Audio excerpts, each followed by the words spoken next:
Bab 93. Diunggah oleh Baca Suara. CLAIRE Bloodhearts Point of View. Kerendahan hati, kesetiaan, keteguhan hati, keberanian.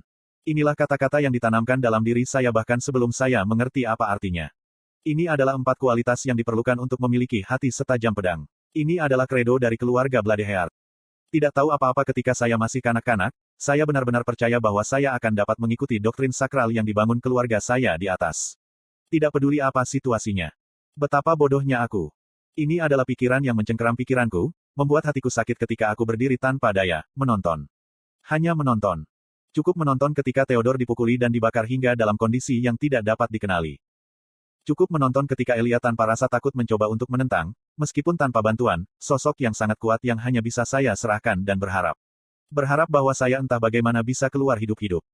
Bahkan dengan mata terpaku pada pemandangan itu, saya kesulitan mendaftarkan apa yang sebenarnya terjadi, apalagi mempercayainya sebagai nyata. Apa yang tidak bisa dilakukan oleh semua penyihir mahasiswa di sini, apa yang gagal dicapai oleh semua profesor di sini, Elia, seorang diri, telah capai. Aku tidak pernah menganggapnya lebih dari teman konyol Arthur. Dia memberi saya kesan santai, hampir sesekali, tetapi tidak pada saat ini.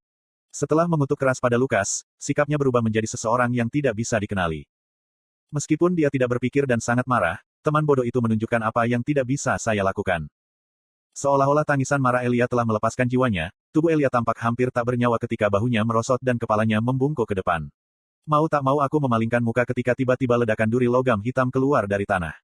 Saya pikir teman Arthur sudah meninggal, tetapi saya menyadari itu bukan Dranif atau antek-anteknya yang memanggil mantra misterius, Elia lah yang membuatnya.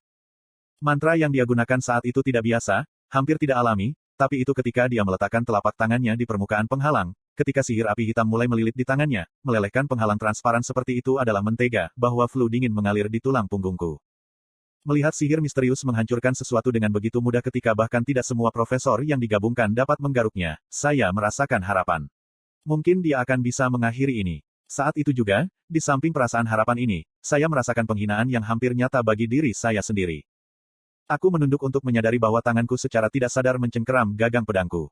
Aku hanya bisa mengejek diriku sendiri. Apa gunanya pedangku ini jika rasa takut membuatku bahkan tidak bisa melangkah maju? Melihat ke belakang, saya menatap Elia. Dia bergoyang ketika dia berjalan, hampir mengejutkan seolah dia tidak benar-benar mengendalikan dirinya sendiri.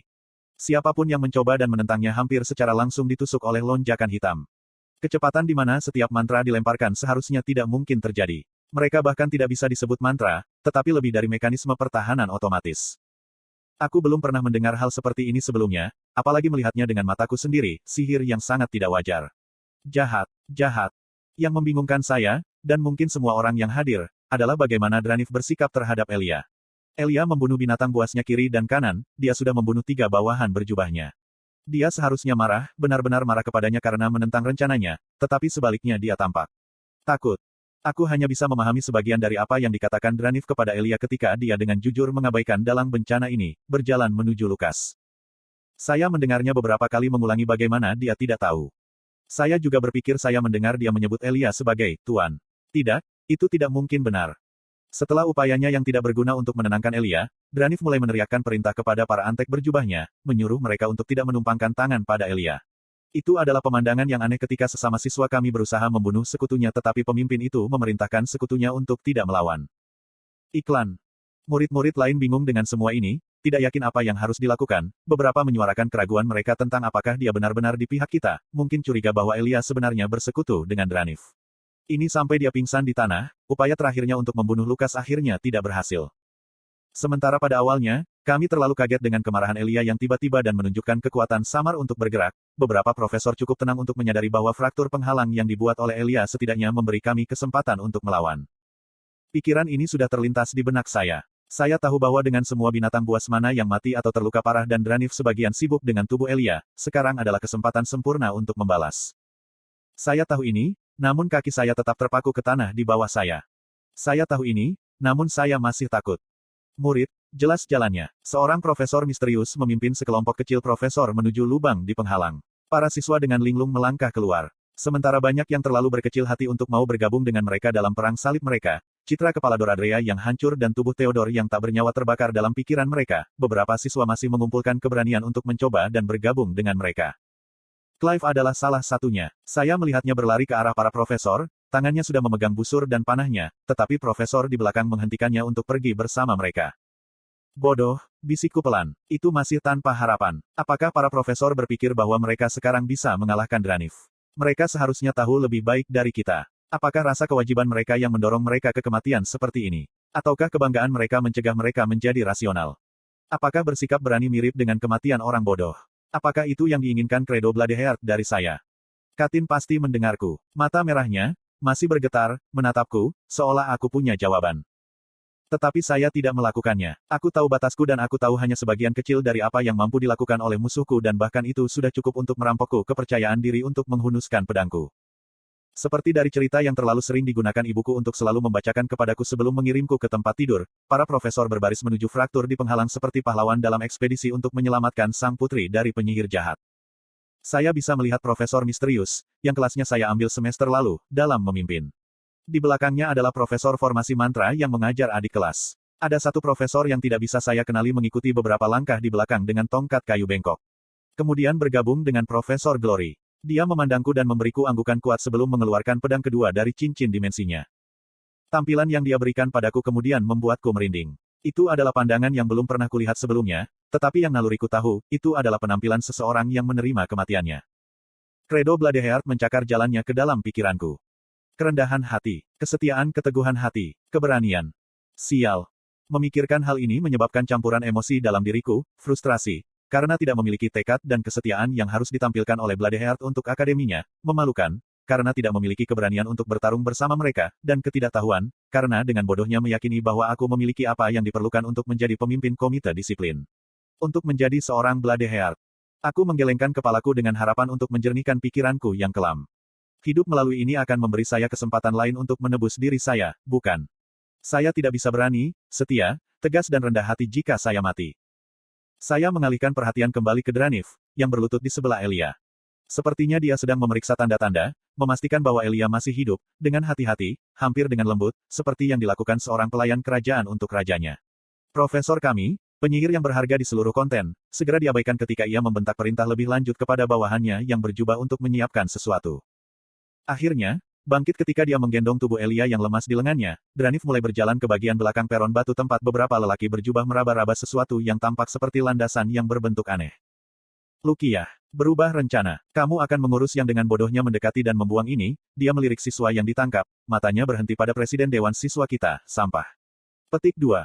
Aku akan kembali dulu. Kuharap kau akan mengikuti kami melalui gerbang segera setelah itu, Dranif melanjutkan, ekspresi angkuh yang dulu pernah dilihatnya.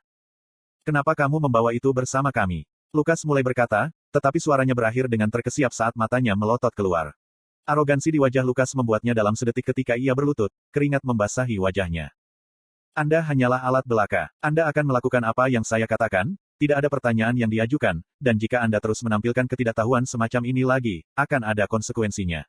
Suara Dranif memerintah dan tajam, berbeda dari bagaimana saat itu dia pertama kali mengungkapkan dirinya. Wajah Lukas berusaha keras untuk tetap tegar ketika dia mencakar hatinya sampai Dranif menendangnya, menjatuhkannya ke samping. Katakan, dia menggeram. Bahkan dari sini, aku bisa melihat rahang Lukas mengepal dengan marah, tetapi dia mengejang dan mengulangi melalui gigi yang terkatup, saya adalah, tetapi, hanya, alat. Petik 2. Sudah siap, Tuhanku, salah satu penyihir berjubah di dekat landasan mengumumkan. Huff, Dranif melanjutkan, meninggalkan Lukas naik turun, mencoba menenangkan diri sebelum bangun. Kami semua menyaksikan saat ini terjadi. Bahkan para profesor, cukup berani untuk berbaris menuju penyihir yang begitu kuat sehingga dia bermain dengan anggota komite disiplin seperti dia adalah ragdoll, tertegun saat dia meremas penyihir ke lututnya hanya dengan pikiran. Profesor Glory yang menangkap bahwa ada sesuatu yang salah. Dia menunjuk ke arah Dranif, yang sedang menuju landasan yang sekarang bersinar, berteriak, kita tidak bisa membiarkannya pergi. Keempat profesor bergegas melalui lubang di penghalang ketika pilar api, setebal salah satu balok pendukung di pintu masuk utama Aula Akademi. Lukas masih belum pulih, wajahnya masih dipenuhi rasa sakit ketika dia melihat keempat profesor.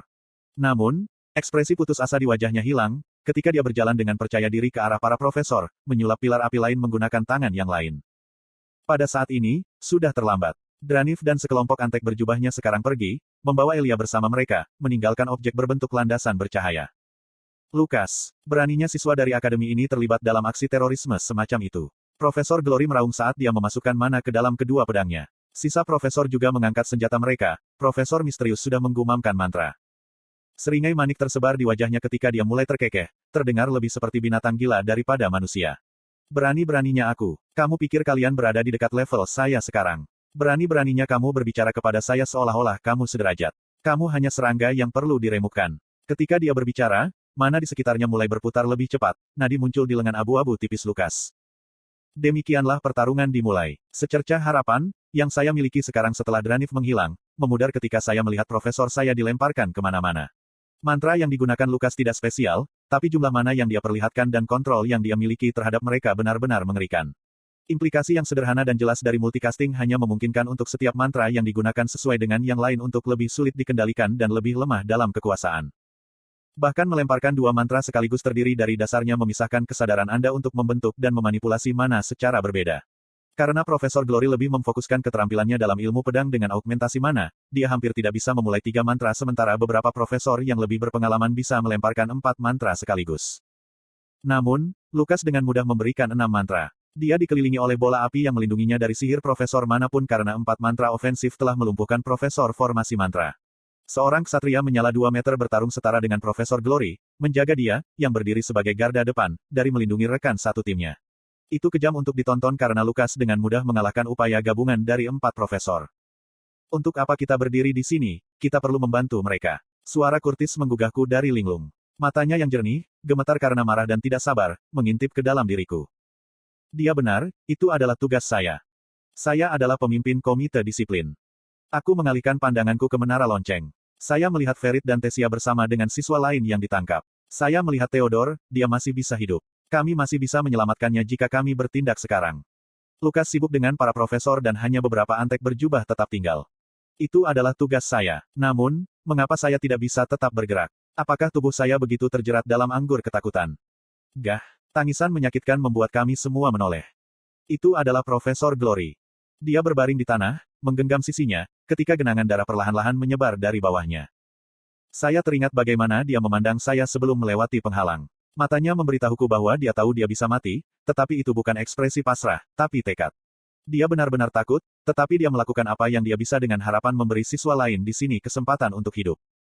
Kau benar, aku merobek belenggu yang telah mengikatku ke tempatku dan melangkah maju. Sambil menghunuskan pedangku, aku memejamkan mata dengan Curtis ketika dia mendekati Grouder, dan dia memberiku anggukan, matanya mencerminkan tekad yang sama dengan yang telah diberikan Profesor Glory kepadaku. Saya mencari Clive dan beberapa siswa lain yang saya kenal yang cukup mampu untuk digunakan sebelum melewati penghalang. Antek-antek berjubah yang mencegah kami melarikan diri sudah pergi untuk membantu Lukas, jadi aku bisa melihat Clive membantu beberapa profesor mengarahkan para siswa menjauh dari daerah itu. Curtis dan aku, bersama seorang teman dari kelas Profesor Glory, berdiri sebagai garda depan, dengan Katin dan Clive mengendarai Grouder. Jangan, aku nyaris tidak bisa mendengar Profesor Glory parau, matanya membelalak ketakutan, ketika kami diserang oleh para antek berjubah. Mereka entah bagaimana benar-benar tertutup di balik jubah mereka, bahkan wajah mereka tersembunyi oleh bayangan yang tidak alami. Saya baru saja memblokir paku tanah dengan pisau saya ketika sosok berjubah lainnya melompat dari belakang saya, menjatuhkan saya. Berguling, aku menghunuskan pedangku pada pria berjubah, mengiris dia di mana tenggorokannya seharusnya. Aku merasakannya juga, sensasi pedangku pada kulit. Kamu, pria berjubah tidak berhenti atau tersentak, tangannya yang abu-abu menggapaiku, mana yang mengelilinginya. Saat itu, ikatan Curtis menjerat pria berjubah dari samping, menjatuhkannya. Apakah kamu baik-baik saja, Claire? Katin mengulurkan tangan untuk membantu saya setelah mengucapkan mantra untuk melumpuhkan musuh, ketika saya mendengar lolongan melengking dari tempat para profesor melawan Lukas. Itu adalah profesor yang misterius ketika dia ditahan di lehernya oleh si penjaga api yang disulap oleh Lukas. Lehernya mengepul ketika aroma kulit terbakar memenuhi udara bahkan sampai ke sini. Saat profesor misterius itu berjuang untuk membebaskan dirinya sendiri, teriakannya akhirnya berkurang menjadi terengah-engah saat dia mati-matian menendang dan meronta-ronta liar pada ksatria berapi-api yang dipanggil oleh Lukas. Aku tidak akan pernah melupakan ekspresi wajahnya saat tubuhnya lemas. Aku mengalihkan pandanganku ketika tubuh profesor terbakar, membakar pakaian dan kulitnya saat dia dimasak hidup-hidup untuk dilihat semua orang. Saya harus mendorong keinginan saya untuk melarikan diri. Apakah pilihan saya salah? Saya kenal profesor itu. Saya masih ingat saat dia menunjukkan kepada saya foto yang diambilnya bersama putrinya yang berusia 3 tahun. Saya telah mengatakan kepadanya bahwa itu adalah buang-buang uang karena mendapatkan potret akan jauh lebih murah, tetapi dia hanya menyeringai bodoh, menggendong gambar seolah itu benar-benar anaknya. Apa yang akan terjadi pada keluarganya sekarang? Saya merasakan keinginan yang sangat kuat untuk muntah tetapi saya tidak bisa menahannya. Tetap saja, aku cukup terpesona hingga nyaris tertabrak dada dengan tembakan bola api dari pria berjubah lain.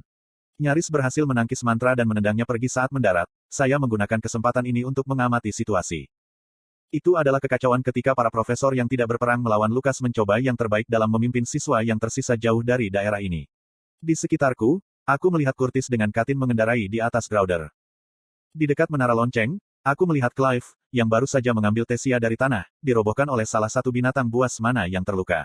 Beberapa siswa lain yang saya bawa dari kelas Profesor Glory melakukan yang terbaik melawan 5 penyihir berjubah yang tersisa.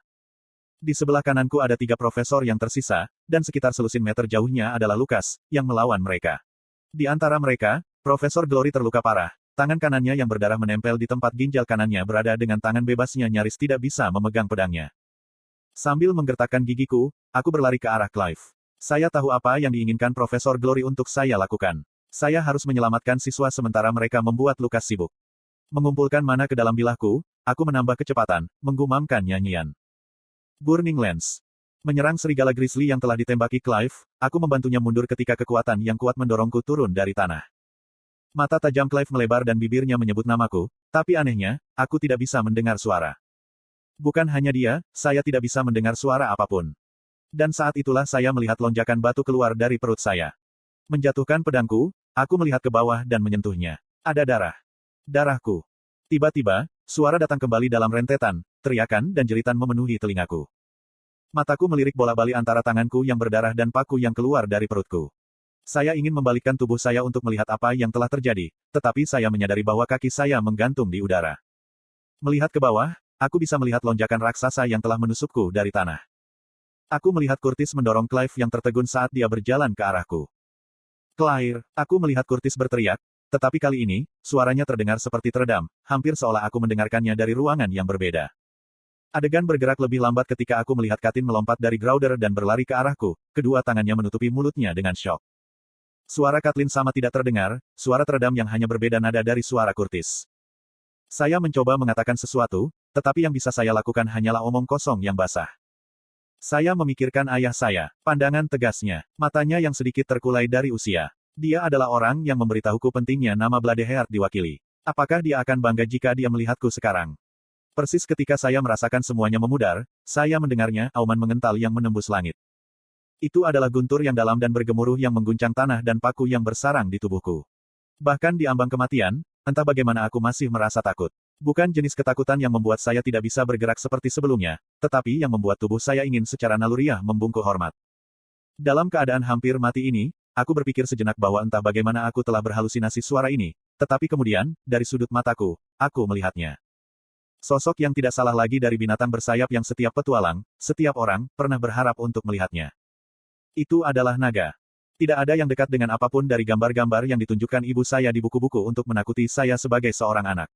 Tidak, naga ini membuat mereka terlihat imut dibandingkan.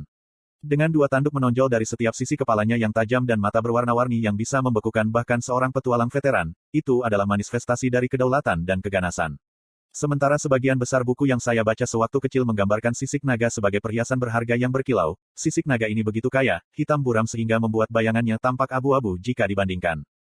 Tetapi sama mengesankan dan menakjubkannya seperti naga, yang kelihatannya seukuran sebuah rumah kecil, adalah apa yang membuat hatiku benar-benar gemetar ketakutan, bocah di bawahnya.